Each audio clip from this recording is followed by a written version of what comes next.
So one of the big movers and shakers here in Las Vegas has been the new smartphone from Palm, of all people. They're back on the scene with the Palm Pre, which is being billed as a genuine iPhone killer. Now, we've seen plenty of these in the past. Unfortunately, we can't get our hands on with it today, but Stephanie from Palm talked us through the main features on the Palm Pre. So this is the Palm Pre phone, which was announced yesterday, and it's the first phone running the brand new Palm WebOS, which was built from the ground up. So to show you a couple of the core features, starting with the hardware, obviously you have this beautiful touchscreen, very thin device. If you slide it open, you have the full touch keyboard as well, which is the best of both worlds. When it's slid open and also when it's closed, you see this beautiful kind of curve to it, which is perfect when you lift it up to your face and you don't feel like you have kind of a plank of wood stuck to your ear. But there's some spots on either side of the center button here that are also touch sensitive. So if I want to go back, for example, all I have to do is touch back on this area and it'll pop me back to the previous screen. You'll notice that my favorites bar has disappeared here because we wanted to show you as much of the screen as we possibly can. So what we've done is we've created a gesture that allows you to bring that back. So if I scroll up from the bottom, you can see that this quick launch bar comes back with all my favorite applications. So I decide that I want to launch the calendar. I just release while I'm on the calendar. It'll open up my calendar app. Our messaging app is also very cool. So what we've done is we've actually combined IM messaging and text messaging. Because at the end of the day, it doesn't really matter. We don't really care about kind of the transport. We care more about the fact that you're having a conversation with somebody. So if I look at some of my conversations here with David, I can see that we've switched back and forth from Gtalk to text messaging. And it's all in one threaded conversation.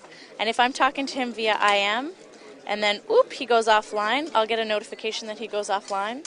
I just go up top to my transport, and I switch when I decide that I want to text him. And it's all in one sequential thread, so I can follow the conversation as a whole. If I want to start a web search, for example, if I want to do a Google search, what I could do is I could go to the browser and open my web browser and go to Google and do a search. What would be faster is if I slide open the keyboard and I just start typing. So we're at the Venetian. Figure you should see Blue Man Group, start typing, and it automatically searches my device first to see what I'm looking for.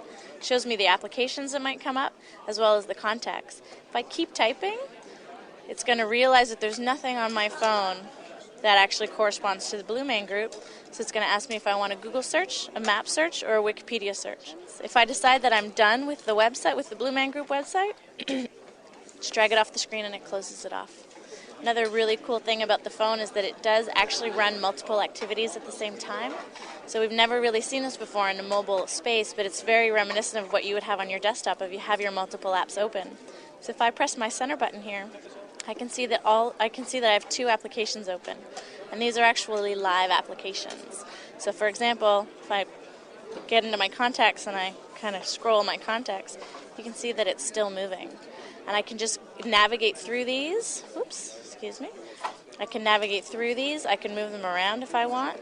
And the great thing about this is that I don't have to open and close applications all the time. I can just do a bunch of things at the same time. In both the browser and in the photo application, you can do the kind of pinch zoom.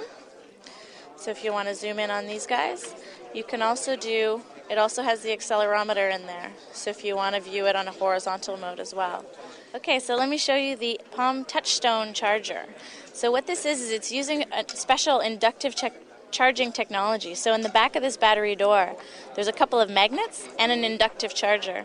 And what that does is it just snaps it into place, and then it charges your phone. So there you have it. There's our first impressions of the Palm Pre, and we must say that they're very, very good ones indeed. As we said, there's been a lot of phones that have been billed as potential iPhone killers. We really think we might have found one with the Palm Pre. It's a staggering return to form for a company that looked absolutely dead and buried in the past couple of years.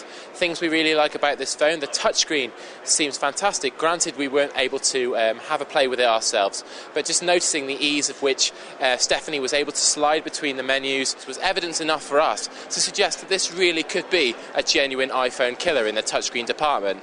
The option of having a QWERTY keyboard in there as well will please BlackBerry users no end.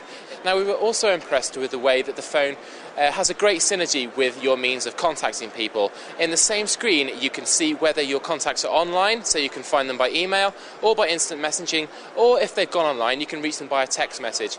This all happens within the one screen on the Palm Pre, whereas with some of the phones that you've seen out there on the market, it can take you 5, 6, 7, 8 steps, different applications to achieve this. Another really positive factor for the Palm Pre. So all in all, we can just say that we are pleasantly surprised by the Palm Pre. Definitely one to look forward to. iPhone look out in 2009.